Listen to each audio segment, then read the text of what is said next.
long can you be a woman on the internet before you start talking about weight loss? Let's get into it. By the way, I'm KJ Miller. I'm a founder, lecturer, and content creator. I love talking about all things business, pop culture, beauty, and apparently fitness. If you like any of that, be sure to subscribe. Now let's get into it. Okay, so how did we get here today? Well, two main things. The first is I have been on an intentional weight loss journey for the last year using a GLP-1 weight loss medication. I have lost a little over 60 pounds. I don't do before and afters. That's really not my thing. But if you're super curious and want a visual representation, you can always go watch some of my videos from a year ago. I encourage it. I think I put out some great content a year ago. But I have lost a little over 60 pounds, which is pretty significant. And so I've definitely noticed, like, in terms of how my clothes fit, how I move in the world. And I wanted to lose this weight because after having a child, my daughter is 4 years old. After having a child, I noticed I got to a weight that was heavier than I had ever been in my life. I've always been thick, you know what I'm saying? Like, I've never been skinny. I've always been thick, or in the Black community, we would call it thick. I think in the white community, y'all would call it chubby. I think y'all are meaner about those things than we tend to be amongst the Blacks. But I've always been thick, okay? And so while, of course, I've had body weight issues, what woman in America doesn't? I've always been mostly okay with being thick. Like, sure, I'm on a diet every other week, but who isn't? For the most part, I was like, you know what? I am who I am. I am what I am.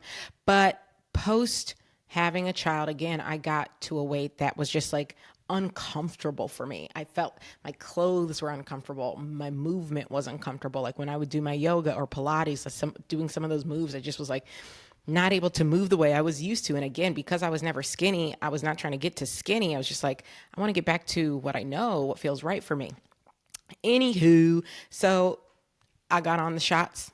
I have lost some weight, and I've also committed to staying on the medication because all the research that we have right now indicates that if you get off of it, you gain the weight right back. So I've committed financially to continuing to pay for this medication because, by the way, it is not covered by my insurance. So I say all that to say that is part of how we got here today, to the point where I am now a woman on the internet making a video about weight loss. The second way we got here is because I recently listened to an episode of one of my favorite podcasts, Diabolical Lies. I believe I've mentioned this podcast on this channel before. It's hosted by Katie Tesson and Caro Burke, and their most recent episode was titled Liv Schmidt and the Sexless Allure of Skinny Talk.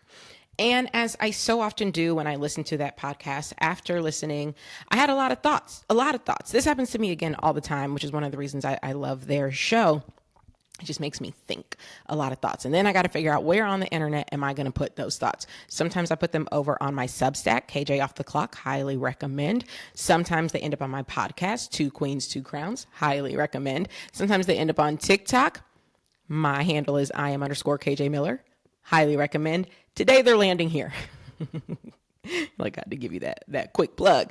Today they are landing here because the episode, I recommend you go and listen. This is one of the free ones. Now, I am a paid subscriber, so I also get the ones that are behind a paywall. But this is one of the free ones. And the subject of the episode is all about, again, this woman, Liv Schmidt, who I wasn't familiar with. I don't know if you're familiar with her. She kind of was one of the pioneers of Skinny Talk. That's not a good thing.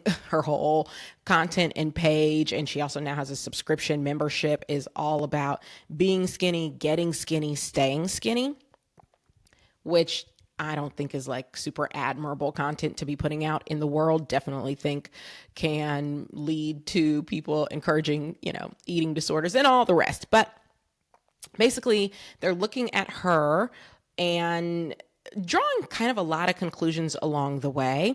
I won't get into all of them because the one that I want to focus on in this video was the conclusion they ended on. And again, it's going to be worth it to go listen to the whole podcast to really get all of the context. I don't have time to get into it. It's like an hour and a half podcast, okay? But where they end, I'm actually going to quote them. I'm going to pull up the transcript and quote them because I've been thinking a lot about this. Okay, so Katie says, and by the way, I love Katie. I think she's so well-spoken. I like the way she puts her little thoughts together.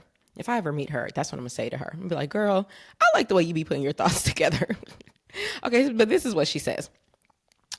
I think the point is a disordered relationship to health is so much bigger than just wanting to be thinner. And I think the tripwire that we have gone off course is when you're outsourcing and externalizing our core humanity and relationship to our bodies. So whether that's thinness, like a number on a scale, or an HRV result on an Oura ring, all of these things train us not to trust ourselves. You'll see it in skinny talk in the context of don't trust your hunger cues, you're just thirsty, you're not actually hungry. There's an underlying you can't trust what your body is telling you. Or I've made jokes in the past about waking up and feeling tired and run down and then seeing my Oura scores and they're good. And I'm like, oh, I guess I'm fine. And I should just push through this. You start to trust this machine or this external quantification more than your own internal signals. And then she says this, which is what I really think I've been thinking a lot about. And so what's so striking about the desire to be thin, or to more broadly obsess about your body, is that obsessing about your body means you're not in your body. And so if your goal is optimization of that body, your outcome will never be pleasure. And that's where she should have dropped the mic. They continued for another 4 or 5 minutes and all of that was fine. But to me, that was the mic drop moment. If your goal is optimization of your body, your outcome will never be pleasure. Ooh. Now, I have been thinking on that. But what have I been thinking? And can I put those thoughts together in an orderly manner? Let's find out. The reason I've been thinking so much about that sentence is because I think back to why I started this journey. As I said at the top, I was feeling uncomfortable in my body because I had gained weight to a point where I had never been that size, and that size felt foreign to me. And so I wanted to get back to a weight and to a size that felt comfortable and familiar to me. But here's the reality. I've now lost more weight than I initially set out to lose. I set out to lose 50 pounds. I've now lost 63. And I am now smaller than I was for most of adulthood. In fact, the latest number that I saw on the scale yesterday, I have not seen since 2010. Okay, so 15 years. And in 2010, I was 24 years old. Is that right? How old am I? Yes, I was 24 years old, and it was short-lived. I remember because I had gone on some crazy diet that summer. I think I stayed at this weight that I'm at right now. Maybe I was there for 3 months. It wasn't sustainable then. But here I am now. And so I've passed the point, again, that was my original goal. And I'm sort of, to be honest with you, thinking, well, I'm at 63 pounds. Why not make it a cool 70 pounds that I've lost? Which, by the way, is how I got from 50 to 60. I was like, well, I'm at 50. 60 isn't that far away. Now I'm like, well, I'm at 63. 70 is not that far away. But again, this gets to the idea of what Katie said in the podcast. If the goal is optimization, the outcome will never be pleasure, because it's always sort of like, well, there's another number we could lose. There's another size we could drop to. And that is, first of all, I recognize, I even feel uncomfortable saying this on the internet. I recognize how dangerous that thinking is. I do. Rationally, I absolutely do. It so happens that I am still at a weight where I'm definitely nowhere near the point where 10 more pounds is going to put me in skeletal. Please, let's be serious. My jean size right now is a size 10. Okay. So I think that's why I'm still able to kind of have those thoughts without thinking girl, this is not, you shouldn't be thinking this way. But there is a part of me that does realize I shouldn't be thinking this way. I shouldn't be thinking oh, well, you've lost 10, let's lose 20. You've lost 50, let's lose 70. You've lost 70, let's lose 100. This is very, very slippery slope thinking. And I do recognize that. And it is making me nervous. And yet another point that they make on the podcast, and that I think we can all agree is true, it is rational to want to be thin. That is a rational thing to want to be in a society that is extremely fat phobic, in a society that rewards you for being thin and beautiful. It's rational to want to be thin and beautiful, but it is also a very dangerous game to play, to feel oh, let me lose just a little bit more weight. Well, come this far. Let me lose a little bit more because one, now the goal isn't pleasure, right? My initial goal was comfort. My initial goal was getting back to a place where I felt like me. But now I've moved past that goal and I kind of feel a little bit new. Oh, like a new me. And that can be good. That can be great. But it can also be dangerous. And I recognize that. And I think that's why I've been thinking so much about this podcast, because what they go on to say after this is that really the goal should be to have your relationship with your body be healthy and to have the things that are dictating what you do in your body come from you, right? Not come from external sources, not come from whatever creator is saying, lose a bunch of weight or eat a bunch of protein or blah, blah, blah on TikTok, and not come from your Fitbit or your Apple Watch and closing your fitness rings and blah, blah, blah, but come from you internally.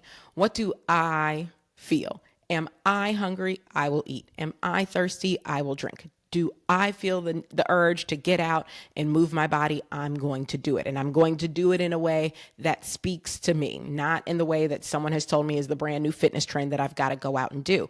And I agree with all of that. And I think I have made a lot of progress in that. And some of that progress has come as a result of being on this medication. I do feel quieting the food noise, which is the number one thing that this medication has done for me, has helped me be able to not externalize so much, sort of just like listen to my voice. But then again, is it my voice? Or is it the medication?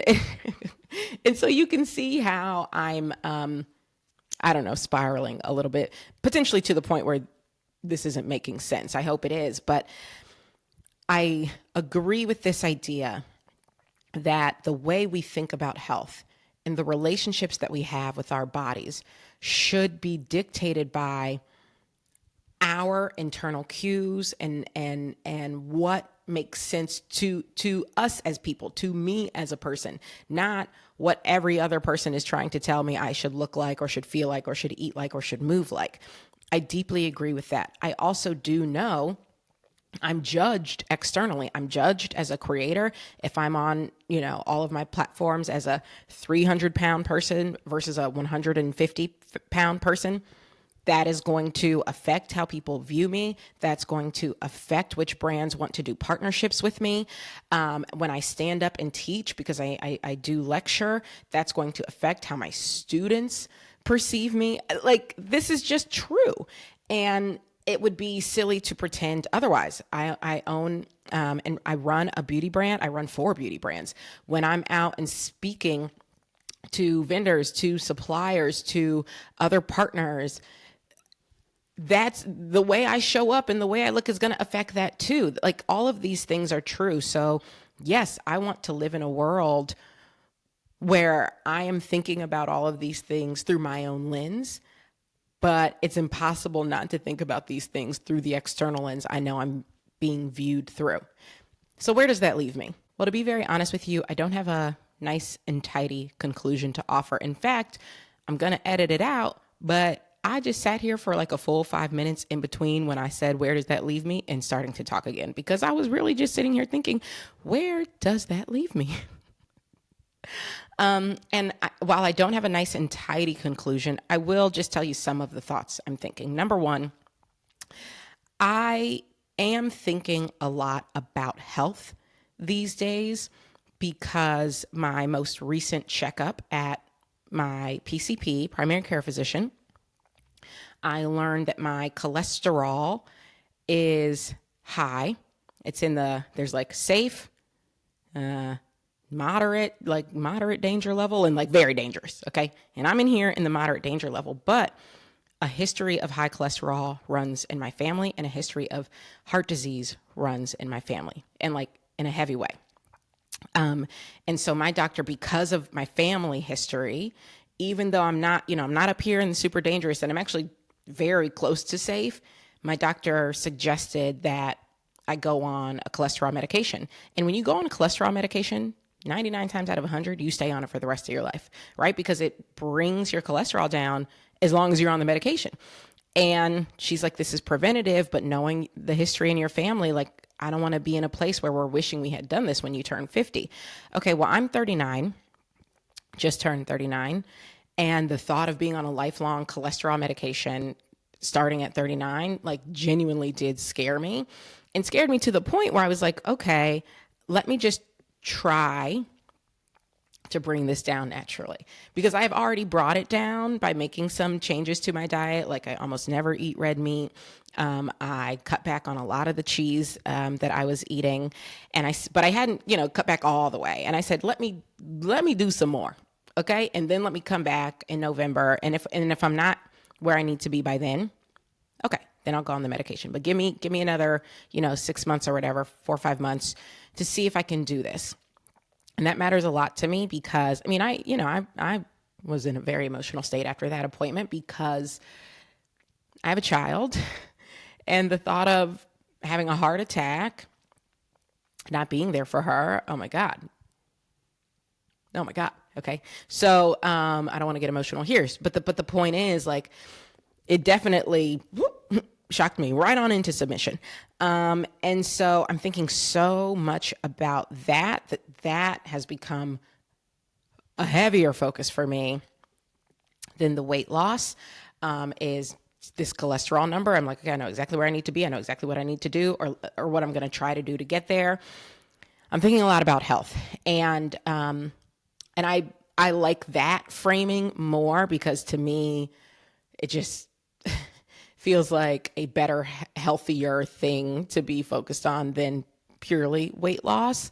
So that's number one. Number two, something that I started doing years ago that has been very helpful for me is I only do workouts, and a lot of them, I don't even know if I would call them workouts, but I only do movement that I like to do. So I do not do, like, we have a Peloton bike, and every now and then will I hop on it because I like to do a ride with Cody Rigsby. He's fun, sure. But for the most part, I don't like riding that little bike. And so I don't. When we first got it, I was riding it all the time. I was like, oh, this is how I'm going to be healthy and blah, blah, blah. And now I'm like, but I don't like that. What do I like? I like yoga. I like Pilates. I like going for walks. I go for walks. That's my main source of exercise, honestly. I like bar now. I used to not like bar. Now I like bar. And I like lifting every now and then.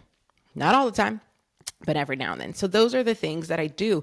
And I don't do stuff I don't want to do and I don't like doing. And that has been really great for me, because it has enabled me to move my body regularly, minimum 4 days a week. Usually it's more like 5, which back when I was thinking about exercise as a means to an end, oh, I've got to do this so that I'm in a calorie deficit, or so that I'm being fit. Like, I would go through these like fits and spurts, right? Where I'd be working out 6 days a week, but then I wouldn't work out for 2 months at a time, because it did feel very external. It was not internally led. Now it is. When I, in the morning, I'm like, what do I feel like doing? I feel like going for a walk. And I go for a walk. And so that's another thing I'm thinking about. And I think that framing is also very helpful for me, because it is not tied to weight loss. It is just tied to wanting to be mobile for a very, very long time, wanting to be able to participate in everything that's going on in my child's life and in my family's life, wanting to be able to be at Disney World for 10 straight hours. We haven't taken her to Disney World yet, but we will at some point. And if we have to walk in that park for 10 godforsaken hours, I want to be able to do it. Just the thought of it, honestly, right now, it's like, oh my God. But I want to be able to do it. Okay, so these are the things that I'm thinking about, things that do feel internally led. But am I still and always going to be at least somewhat focused on the number on a scale? Yeah, I think probably I am. I can have the goal not to be. I just don't know how realistic that is. So to me, it's kind of about balance. Is it always going to be there as a goal, as like a pressure point in some ways? Yes, it is, but I'm balancing it with these things over here that are much more internal, much more focused on health, longevity, quality of life. That's what I've got that's where I am. Maybe I'll check in a year or two and I'll be in a completely different place. But for now, that's where I am. I'd love to know what you think. I hope this came together and made some sort of sense. How are you thinking about this topic? Let me know in the comments. And if you like this sort of content, be sure to subscribe. I'll see you next time.